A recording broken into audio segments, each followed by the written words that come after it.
An Occurrence at Owl Creek Bridge by Ambrose Bierce. A man stood upon a railroad bridge in northern Alabama, looking down into the swift water 20 feet below. The man's hands were behind his back, the wrists bound with a cord. A rope closely encircled his neck. It was attached to a stout cross timber above his head, and the slack fell to the level of his knees. Some loose boards laid upon the sleepers supporting the metals of the railway supplied a footing for him and his executioners, 2 private soldiers of the Federal Army, directed by a sergeant who in civil life may have been a deputy sheriff. At a short remove upon the same temporary platform was an officer in the uniform of his rank, armed. He was a captain. A sentinel at each end of the bridge stood with his rifle in the position known as support, that is to say, vertical in front of the left shoulder, the hammer resting on the forearm thrown straight across the chest. A formal and unnatural position, enforcing an erect carriage of the body. It did not appear to be the duty of these 2 men to know what was occurring at the center of the bridge. They merely blockaded the 2 ends of the foot planking that traversed it. Beyond one of the sentinels, nobody was in sight. The railroad ran straight away into a forest for 100 yards, then, curving, was lost to view. Doubtless there was an outpost farther along. The other bank of the stream was open ground, a gentle acclivity topped with a stockade of vertical tree trunks, loopholed for rifles, with a single embrasure through which protruded the muzzle of a brass cannon commanding the bridge. Midway of the slope between the bridge and fort were the spectators, a single company of infantry in line at parade rest, the butts of their rifles on the ground, the barrels inclining slightly backward against the right shoulder, the hands crossed upon the stock. A lieutenant stood at the right of the line, the point of his sword upon the ground, his left hand resting upon his right. Excepting the group of 4 at the center of the bridge, not a man moved. The bridge, staring stonily, motionless. The sentinels, facing the banks of the stream, might have been statues to adorn the bridge. The captain stood with folded arms, silent, observing the work of his subordinates, but making no sign. Death is a dignitary who, when he comes announced, is to be received with formal manifestations of respect, even by those most familiar with him. In the code of military etiquette, silence and fixity are forms of deference. The man who was engaged in being hanged was apparently about 35 years of age. He was a civilian, if one might judge from his habit, which was that of a planter. His features were good, a straight nose, firm mouth, broad forehead, from which his long dark hair was combed straight back, falling behind his ears to the collar of his well-fitting frock coat. He wore a mustache and pointed beard, but no whiskers. His eyes were large and dark gray, and had a kindly expression, which one would hardly have expected in one whose neck was in the hemp. Evidently this was no vulgar assassin. The liberal military code makes provision for hanging many kinds of persons, and gentlemen are not excluded. The preparations being complete, the 2 private soldiers stepped aside and each drew away the plank upon which he had been standing. The sergeant turned to the captain, saluted, and placed himself immediately behind that officer, who in turn moved apart 1 pace. These movements left the condemned man and the sergeant standing on the 2 ends of the same plank, which spanned 3 of the cross ties of the bridge.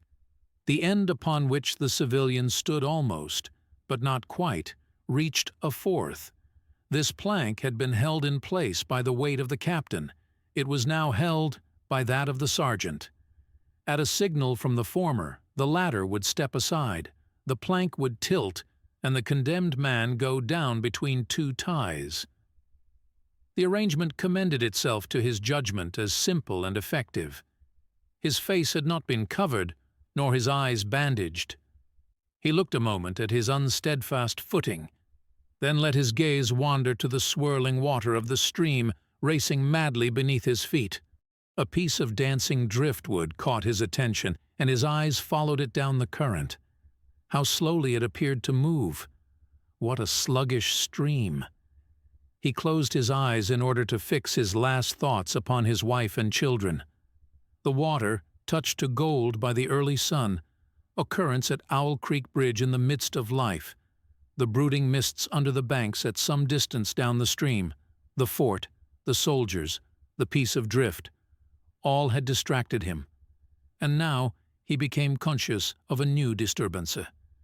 Streaking through the thought of his dear ones was a sound which he could neither ignore nor understand, a sharp, distinct, metallic percussion like the stroke of a blacksmith's hammer upon the anvil. It had the same ringing quality. He wondered what it was, and whether immeasurably distant or nearby. It seemed both. Its recurrence was regular, but as slow as the tolling of a death knell. He awaited each new stroke with impatience and, he knew not why, apprehension. The intervals of silence grew progressively longer. The delays became maddening. With their greater infrequency, the sounds increased in strength and sharpness. They hurt his ear like the thrust of a knife. He feared he would shriek. What he heard was the ticking of his watch. He unclosed his eyes and saw again the water below him. If I could free my hands, he thought, I might throw off the noose and spring into the stream. By diving, I could evade the bullets and, swimming vigorously, reach the bank, take to the woods, and get away home. My home, thank God, is as yet outside their lines. My wife and little ones are still beyond the invaders' farthest advance. As these thoughts, which have here to be set down in words, were flashed into the doomed man's brain, rather than evolved from it, the captain nodded to the sergeant. The sergeant stepped aside. Peyton Farquhar was a well-to-do planter of an old and highly respected Alabama family. Being a slave owner and, like other slave owners, a politician, he was naturally an original secessionist and ardently devoted to the Southern cause. Circumstances of an imperious nature, which it is unnecessary to relate here, had prevented him from taking service with the gallant army which had fought the disastrous campaigns ending with the fall of Corinth, and he chafed under the inglorious restraint, longing for the release of his energies, the larger life of the soldier, the opportunity for distinction. That opportunity, he felt, would come, as it comes to all in wartime. Meanwhile, he did what he could. No service was too humble for him to perform in the aid of the South, no adventure too perilous for him to undertake if consistent with the character of a civilian who was at heart a soldier, and who in good faith and without too much qualification assented to at least a part of the frankly villainous dictum that all is fair in love and war. One evening, while Farquhar and his wife were sitting on a rustic bench near the entrance to his grounds, a gray-clad soldier rode up to the gate and asked for a drink of water. Mrs. Farquhar was only too happy to serve him with her own white hands. While she was fetching the water, her husband approached the dusty horseman and inquired eagerly for news from the front. "The Yanks are repairing the railroads," said the man, "and are getting ready for another advance. They have reached the Owl Creek Bridge, put it in order, and built a stockade on the north bank. The commandant has issued an order, which is posted everywhere, declaring that any civilian caught interfering with the railroad, its bridges, tunnels, or trains will be summarily hanged. I saw the order." "How far is it to the Owl Creek Bridge?" Farquhar asked. "About 30 miles. Is there no force on this side the creek?" "Only a picket post half a mile out, on the railroad, and a single sentinel at this end of the bridge. Suppose a man, a civilian and student of hanging, should elude the picket post and perhaps get the better of the sentinel," said Farquhar, smiling. "What could he accomplish?" The soldier reflected. "I was there a month ago," he replied.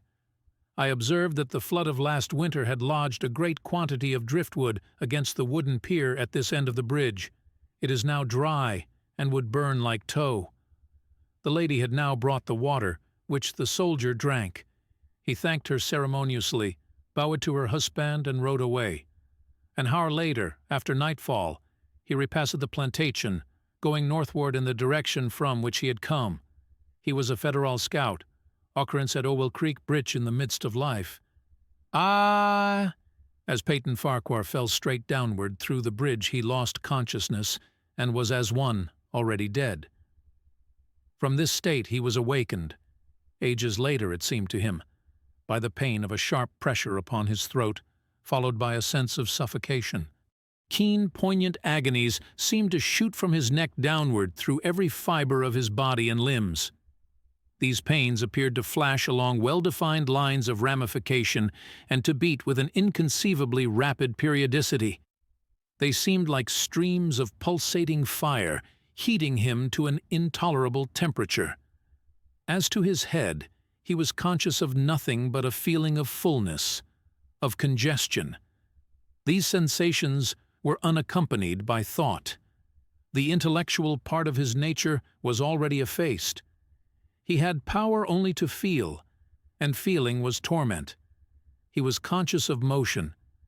Encompassed in a luminous cloud, of which he was now merely the fiery heart, without material substance, he swung through unthinkable arcs of oscillation, like a vast pendulum.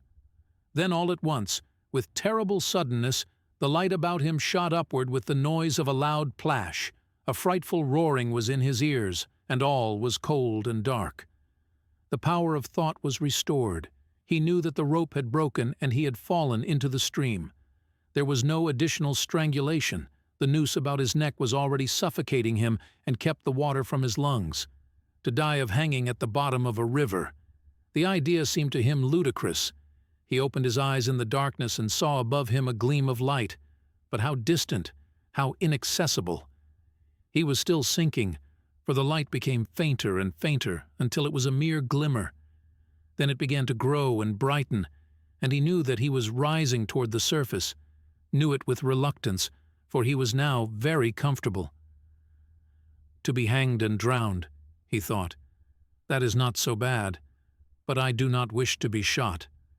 No, I will not be shot. That is not fair. He was not conscious of an effort, but a sharp pain in his wrist apprised him that he was trying to free his hands. He gave the struggle his attention, as an idler might observe the feat of a juggler, without interest in the outcome. What splendid effort! What magnificent, what superhuman strength! Ah, that was a fine endeavor. Bravo! The cord fell away, his arms parted and floated upward, the hands dimly seen on each side in the growing light. He watched them with a new interest as first one and then the other pounced upon the noose at his neck. They tore it away and thrust it fiercely aside, its undulations resembling those of a water snake. "Put it back! Put it back!"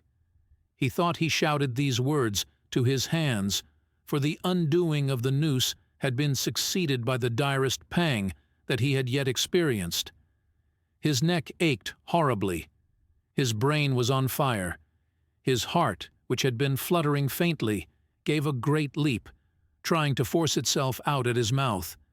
His whole body was racked and wrenched with an insupportable anguish. But his disobedient hands gave no heed to the command.